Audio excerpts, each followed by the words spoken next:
Today, Infinity Ward dropped a huge blog post with a ton of different things talking about Modern Warfare 2, and there is a lot of things, but one thing that caught my eye in particular is Spec Ops, because we did learn a lot about Spec Ops. We learned about the missions that are going to be there, kind of the game mechanics, and also how they are tied to raids. So there's a lot of interesting things that I think are worth talking about, and also a ton of screenshots and just a ton of information about it that I think will be interesting, and I think a lot of you guys will have a lot of things to say about it, so don't be afraid to head down to the comment section and let me know what you guys think of everything we talk about here today. And hey, if you're down there, maybe drop a like and subscription if you haven't already. Regardless though, let's not waste any more time and get right into Spec Ops. So to start this off, I want to go with the first thing that they say about Spec Ops in this article, and what it says is an evolution of the Special Ops game mode from Modern Warfare 2019. This co-op experience will initially feature 3 missions at launch, all taking place on Al Mazaha. So the two things to take from this is there's only going to be 3 missions at launch. That don't sound like very many to me. 3 is just a very small amount. And I really hope that these 3 missions are just like really long or something like that, because if they're not and there's just kind of like a traditional Spec Ops mission, it's going to be extremely underwhelming. The other interesting thing about this is that they're actually not going to be reusing campaign missions like I thought, and instead they're going to be reusing the Al Mazaha map. If you guys don't know what that is, that's the Warzone 2 map. So it's going to be interesting to see how exactly they handle this. Now, one thing that I think is a little bit more interesting is we actually get a ton of screenshots of the Spec Ops game mode, and since we do know it's going to be on the Warzone 2 map, we can actually see all of them almost take place at different times during the day. So it's kind of showing off that in Warzone 2 there is going to be that kind of day-night shift that could happen while you're playing it, which seems potentially very interesting. Regardless though, they actually do talk about these different missions and of course an image to tie into them. And the first mission they talk about is Bad Situation. Infiltrate a town in the dead of the night to uncover intel and evidence left behind by Alcatal before exfiltrating. Stealth is key to survival. So this one obviously is your traditional stealth mission. We all love that stuff. Should be a good time. One thing I am curious about is that since this is going to be taking place on the Warzone 2 map, could you like kind of open world it, and it will not be super linear and you could attack it from a bunch of different angles or something like that? Like, I just be curious to see exactly how they handle the stealthness to this. I kind of hope they don't do it like very linear, because I don't like stealth missions that are linear. I like the when they give you a bunch of options to attack the same thing, but I guess we'll have to wait and see. The next mission we got is Vehicle Escape. Multiple SAM turns are preventing reinforcements from entering Al Maza. With the help of a vehicle, navigate through the windy streets of a suburb to destroy them, then speed over to the exfil plane to escape.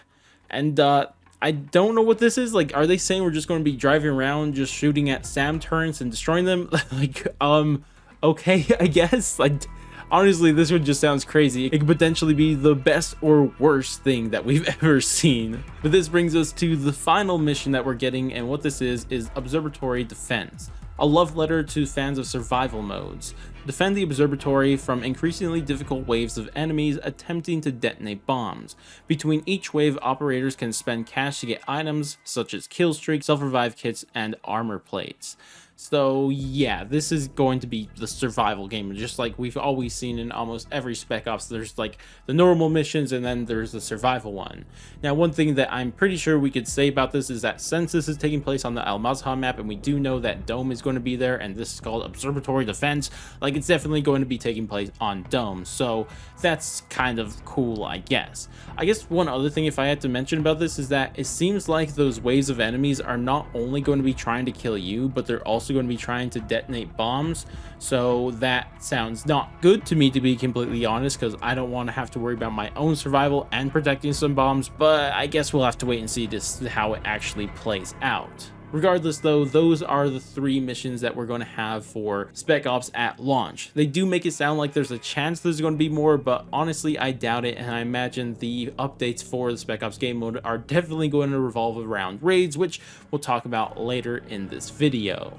Regardless though, they do have more things to talk about in terms of Spec Ops, and that is actually a little progression and kind of equipments that you're going to be able to use. Because what they say is, in Spec Ops, operators will have access to a backpack to store equipment and one of the 3 kits that are similar to a set of perks, field upgrades, and kill streaks in multiplayer. So yes, there's going to be kits, and we actually have 3 and a little description of all of them. The first one they have is Assault. Kit focused on increased armor with an armored box field upgrade. Later levels include faster loadout item usage, increased armor capability, and free stims included in the backpack. The next one is Medic.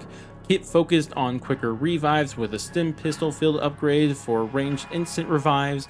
Later levels include a free bomb drone, similar benefits to the double time perk, and free claymores and free tank mines included in the backpack. Then the final one is Engineer. Kit focused on better equipment with snapshot pulse field upgrade to see nearby enemies. Later levels include the ability to automatically restock lethals and tacticals over time, the ability to carry extra equipment, and the free heartbeat sensor and spotter scope included in the backpack.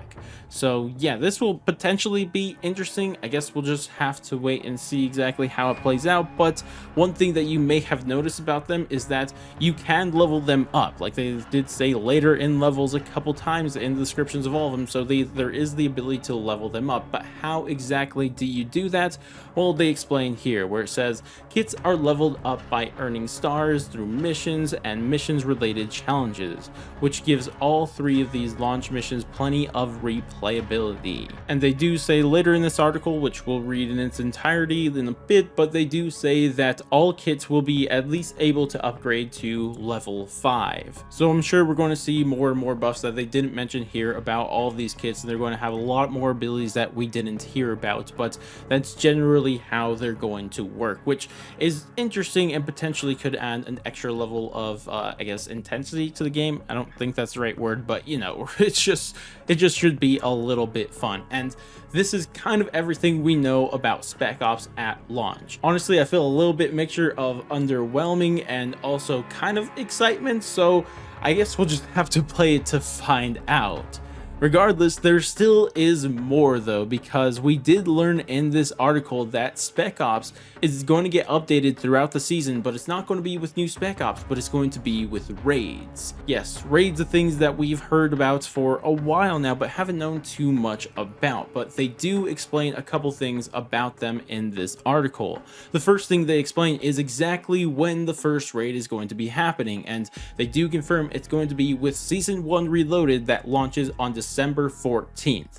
Now, one thing I do find very interesting is that there will be tied progression between Spec Ops and raids, because the kits that we talked about earlier in this full video can be leveled up to level 5, and they do say in this article, we highly recommend completing all 3 Spec Ops missions with 3 stars to have at least 1 kit leveled up to rank 5 before raids. So yes, there will be that tied progression between them, and this seems to be pretty important for raids, because I imagine raids potentially could be very difficult. And that's everything they've told us about raids. And this is kind of the reason why I still feel a bit excited for Spec Ops, just that tied progression to them, and you know, potentially raids being actually really cool.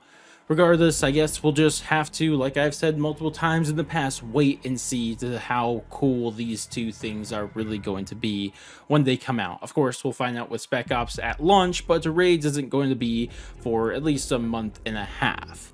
Regardless though, I'd love to hear what you guys think about everything we've talked about here today. Is Spec Ops actually sounding interesting, or are you just more interested in raids? Let me know what you're thinking down in the comment section below.